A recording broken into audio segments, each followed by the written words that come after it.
Bismillahirrahmanirrahim. Saya Seger Erianto, nomor induk mahasiswa 22811-31488. Saya pada kali ini akan menyelesaikan sebuah tugas yang diberikan kepada kami pada mata kuliah fikih, yakni terkait dengan perbandingan sistem fikih.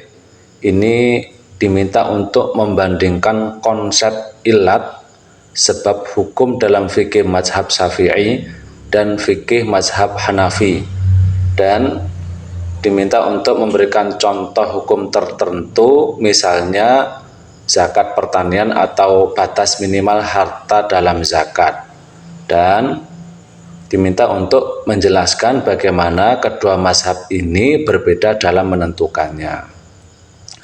Baik, secara etimologis, ilat itu berarti sebab, penyakit atau sesuatu yang mempengaruhi yang lain. Terkadang, ilat juga diartikan sebagai sesuatu yang kedatangannya dapat merubah sesuatu. Dalam kajian fikih, ilat memiliki makna yang berbeda-beda sesuai dengan mazhabnya masing-masing. Al-Qarnkhi wafat tahun 340 Hijriah. Ini beliau adalah ulama Hanafiyah, mendefinisikan ilat dengan sesuatu yang mewajibkannya adanya hukum. Dia membedakan ilat dengan hikmah. Menurut Al-Jassas, wafat tahun 370 Hijriah, ilat adalah suatu makna, bila mana makna tersebut terwujud maka ditetapkanlah hukum. Dalam hal ini, dia menyamakan ilat dengan tanda yang menunjukkan adanya hukum. Asy-Syatibi dari mazhab Maliki menyamakan ilat dengan hikmah dan sebab. Ilat adalah kemaslahatan yang dijadikan landasan bagi suatu perintah maupun larangan. Sementara Muhammad Abu Zahroh mengartikan ilat dengan sifat zahir yang dapat diukur dan relevan. Muhammad bin Idris As-Syafi'i menyebut ilat dengan istilah ad-dolail, al-alamah, atau tanda-tanda. Terkadang dia juga menyebutnya dengan makna, dalam arti ilat harus semakna dengan nas. Imam Al-Ghazali menyebut ilat dengan mana al-hukmi, tambahan hukum, dan menyamakan dengan sebab. Sementara Al-Amidi wafat tahun 631 Hijriah menyamakan ilat dengan hikmah. Baginya, ilat adalah motivator dalam menetapkan hukum. Motivator harus mengandung hikmah yang menjadi maqasid asy-syar'iyyah. Ilat bukan sekedar tanda, tetapi dia memiliki kandungan yang lain. Ulama-ulama kelompok Hanabilah memiliki pandangan yang lebih luas tentang ilat.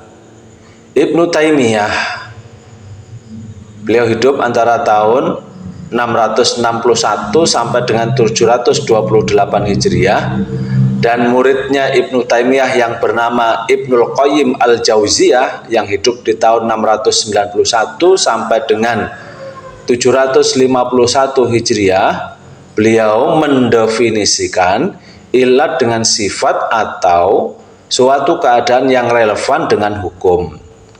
Dari beberapa definisi di atas dapat ditarik benang merah bahwa ilat adalah suatu sifat, suatu keadaan, sebab atau hikmah yang diyakini dan diduga kuat menjadi tambatan hukum syara'. Bagi ulama Malikiyah dan ulama Hanabilah, syarat bagi ilat adalah mengandung kemaslahatan, karena ilat sama dengan hikmah. Di sisi lain, ulama Syafi'iyah dan Hanafiyah mensyaratkan ilat harus jelas keadaannya.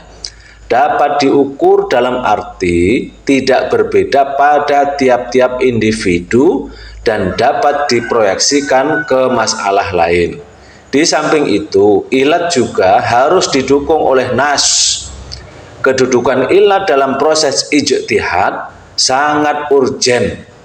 Pada awalnya, ilat digunakan ketika ulama mengistimbatkan hukum dengan menggunakan metode qiyas.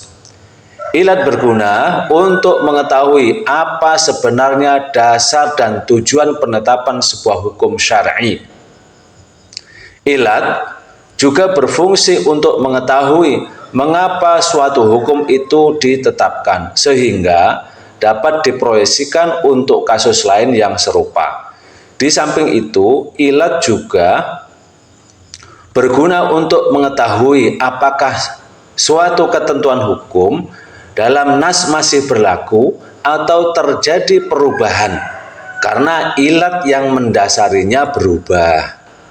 Konteks sosiokultural masyarakat ketika ayat turun dapat dijadikan sebagai metode untuk menemukan ilat.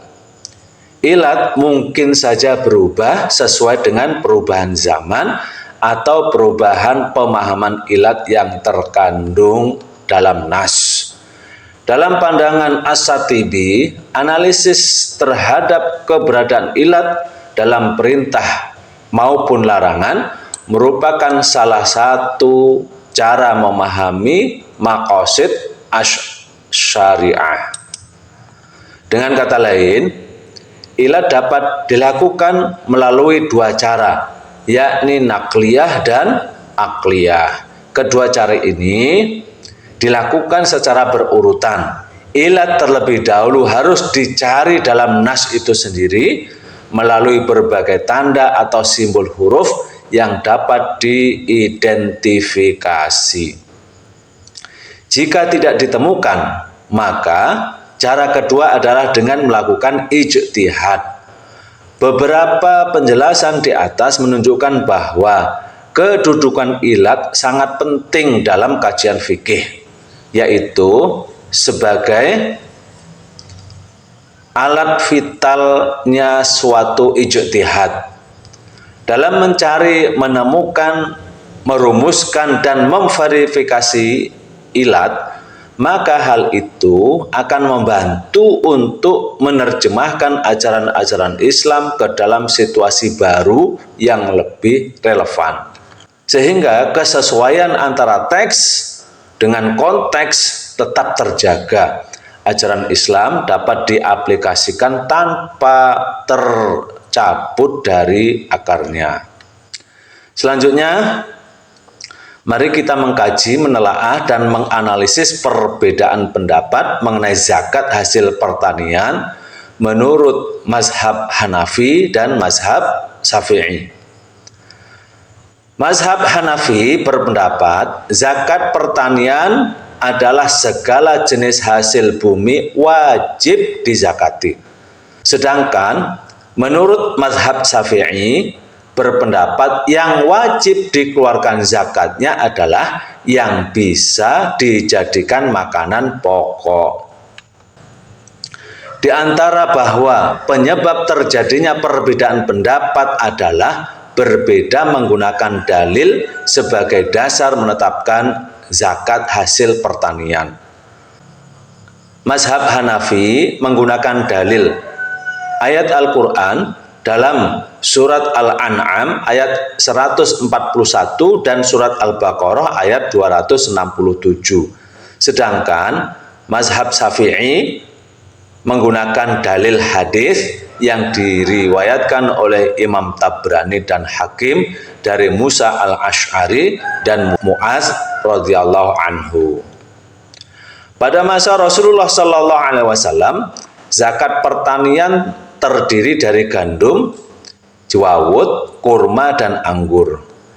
Abu Burdah meriwayatkan bahwa Abu Musa dan Mu'az diutus oleh Rasulullah sallallahu alaihi wasallam ke Yaman untuk mengajari agama dan Islam.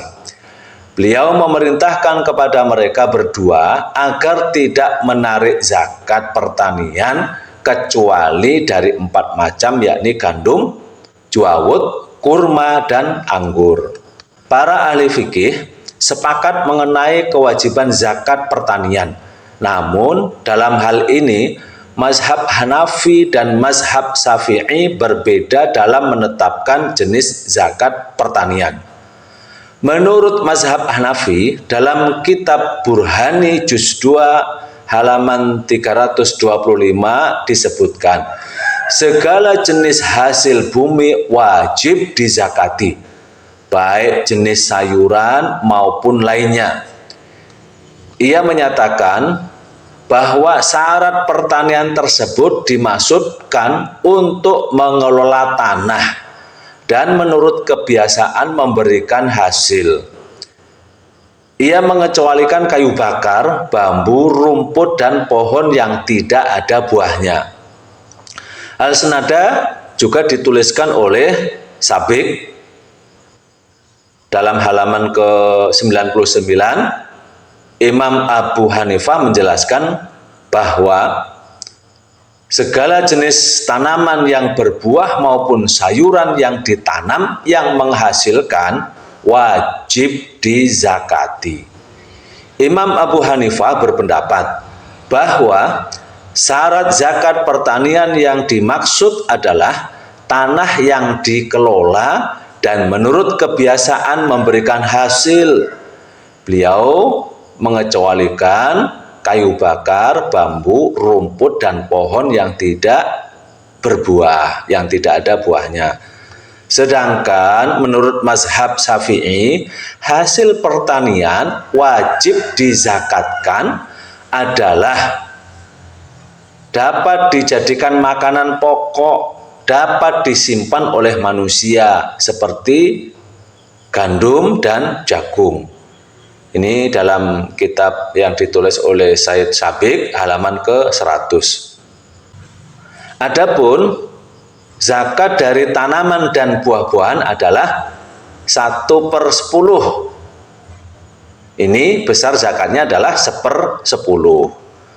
Selain itu, Imam Abu Hanifah berpendapat tentang tidak disyaratkannya nisab zakat tanaman.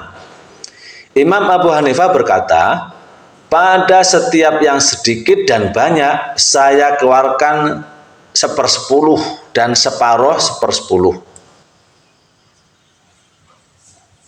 Dari gandum, anggur, kurma, dan lain sebagainya dari macam-macam hasil tanah. Imam Syafi'i berkata, Malik bin Anas telah mengkabarkan kepada kami dari Umar bin Yahya dari bapaknya, dari Abu Sa'id Al-Khudri, bahwa tidak ada kewajiban zakat pada sesuatu yang kurang dari 5 wasak.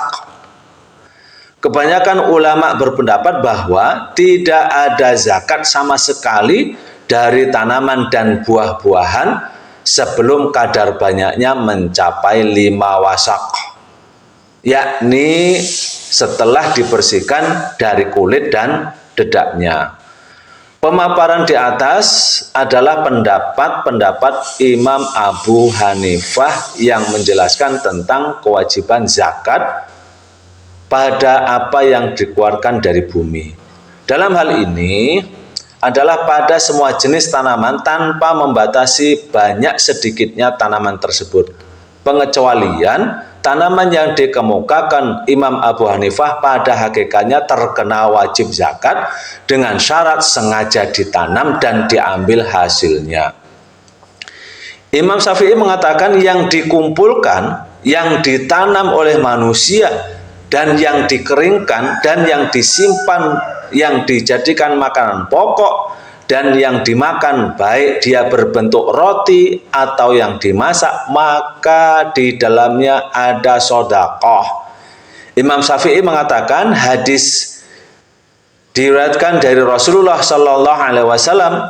Rasulullah Sallallahu Alaihi Wasallam mengambil zakat dari gandum, padi, dan jagung. Ini dalam kitab jilid yang ketiga halaman 87 sampai dengan 88. Dalam kitab menyatakan Tanaman-tanaman yang dikenakan zakat berupa makanan pokok seperti gandum, padi, jagung, dan segala jenis tanaman pokok wajib dizakati. Oleh karena itu, Imam Syafi'i menjelaskan tidak ada zakat tanaman seperti kapas, zaitun, kelapa, dan sejenisnya, karena semua itu bukan merupakan makanan pokok. Menurut kami, tidak ada seorang pun yang tinggal di Hijaz yang menjadikan buah-buahan tersebut sebagai makanan pokok. Makanan pokok adalah yang biasa dikonsumsi masyarakat setempat semisal gandum, beras, jagung, dan lain-lain. Kemudian Imam Nawawi turut menjelaskan, menurut mazhab kami, mazhab Syafi'i, tidak ada zakat buah-buahan selain kurma dan anggur. Tidak ada zakat biji-bijian selain yang dapat menjadi makanan pokok dan dapat disimpan. Tidak ada zakat jenis sayuran. Dalam kasus ini, mazhab Hanafi berpendapat zakat pertanian adalah segala jenis tanaman yang tumbuh di bumi, yang sengaja ditanam dan mempunyai nilai, maka harus dikeluarkan zakatnya. Mengenai dalil Imam Hanafi dan Syafi'i tentang zakat hasil pertanian, mereka berbeda pendapat. Mazhab Hanafi menggunakan dalil Al-Quran di dalam surat Al-An'am ayat 141. Allah Subhanahu wa Ta'ala itu berfirman, dan dialah yang menjadikan tanaman-tanaman yang merambat, yang tidak merambat, pohon kurma, tanaman yang beraneka ragam rasanya, zaitun dan delima yang serupa bentuk dan warnanya dan tidak serupa rasanya, makanlah buahnya apabila ia berbuah, dan berikan haknya, zakatnya pada waktu memetik hasilnya. Tapi janganlah berlebih-lebihan. Sesungguhnya Allah tidak menyukai orang yang berlebih-lebihan. Dan di dalam surat Al-Baqarah ayat ke-267, Allah Subhanahu wa Ta'ala juga berfirman, wahai orang-orang yang beriman, infakkanlah sebagian dari hasil usahamu yang baik-baik, dan sebagian dari apa yang kami keluarkan dari bumi untukmu. Janganlah kamu memilih yang buruk-buruk untuk kamu keluarkan, padahal kamu sendiri tidak mau mengambilnya, melainkan dengan memicingkan mata, enggan terhadapnya. Ketahuilah bahwa Allah Maha Kaya, Allah Maha Terpuji. Dalam ayat tersebut dijelaskan semua tanaman wajib dikenakan zakat, baik tanaman keras dan tanaman lunak. Dalam perspektif fikih mazhab Hanafi, cakupan zakat pertanian jauh lebih luas dibandingkan dengan mazhab fikih lainnya. Dengan demikian, segala jenis hasil bumi merupakan hasil pengolahan atau pembudidayaan wajib dizakati. Segala jenis hasil bumi dizakati, baik jenis sayuran maupun lainnya. Ia menyatakan bahwa syarat pertanian tersebut dimaksudkan untuk mengelola tanah dan menurut kebiasaan memberikan hasil. Ia mengecualikan kayu bakar, bambu, rumput, dan pohon yang tidak ada buahnya. Ini dalam kitab Burhani juz 2 halaman 325. Ayat yang menjadi landasan mazhab Hanafi merupakan prinsip umum. Mengenai dalil yang digunakan mazhab Syafi'i tentang zakat hasil pertanian telah ditelaah dari kitab-kitab mazhab Syafi'i, ditemukan bahwa mazhab Syafi'i menggunakan landasan hukum berupa hadis. Syafi'i berpendapat tentang jenis tanaman yang wajib dikeluarkan zakatnya adalah anggur, kurma, serta segala makanan pokok lainnya. Landasannya adalah perintah Rasulullah SAW kepada sahabatnya Mu'adz bin Jabal pada waktu beliau diutus ke Yaman.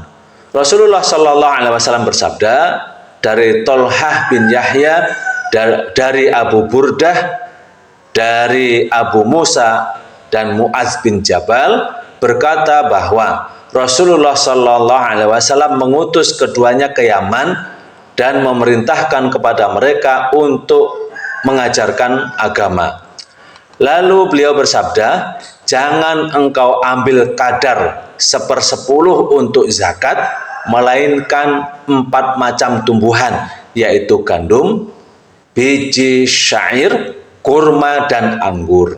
Hadis riwayat At-Tabrani dan Hakim. Dalam hal ini Imam Syafi'i memahami ilat bahwa wajib zakat terhadap 4 jenis hasil tanaman itu adalah makanan pokok iqtiyat dan juga dapat disimpan dalam waktu yang lama untuk dapat dijadikan sebagai bekal makanan pokok.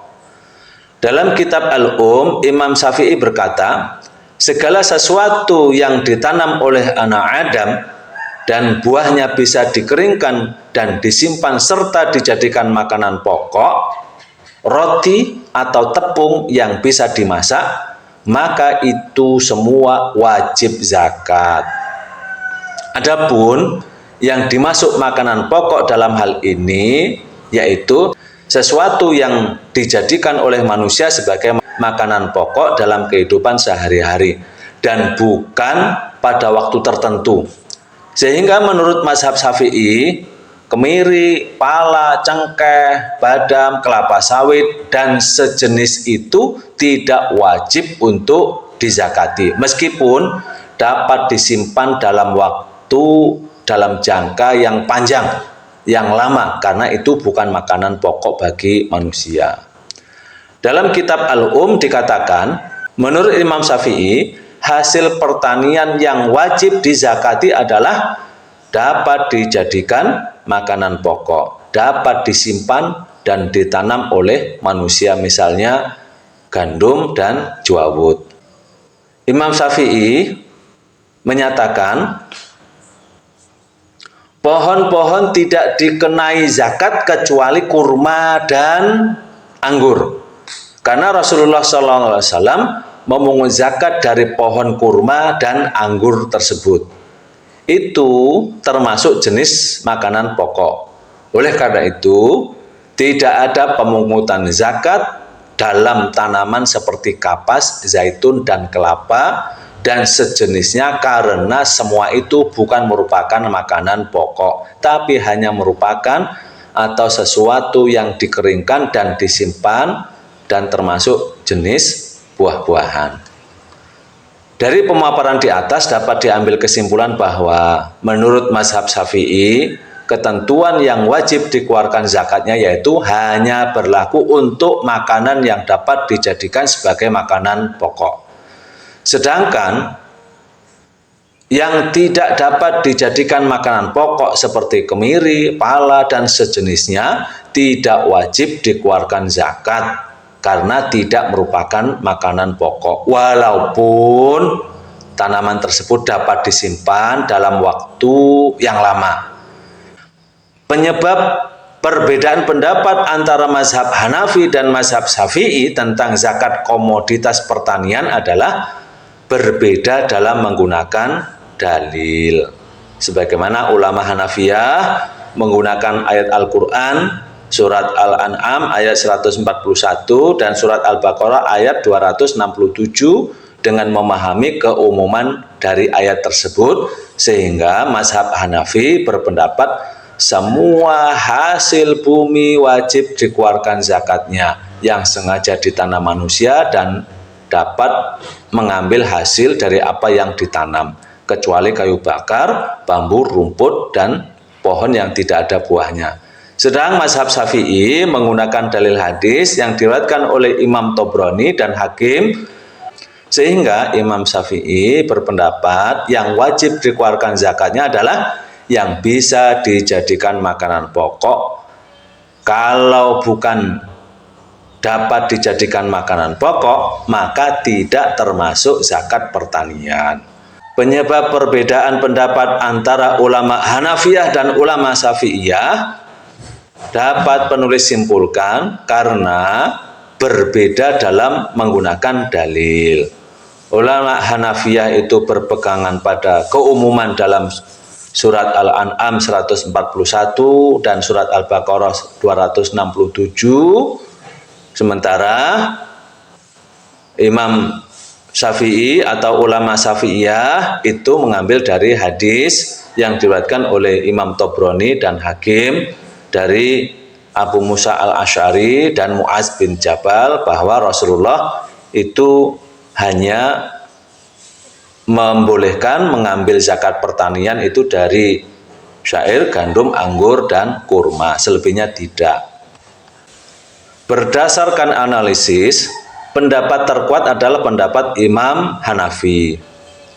Pendapat yang mungkin tepat bila memandang kemaslahatan orang-orang fakir, di mana mereka berpendapat bahwa apa saja yang dikeluarkan dari bumi maka wajib dizakati.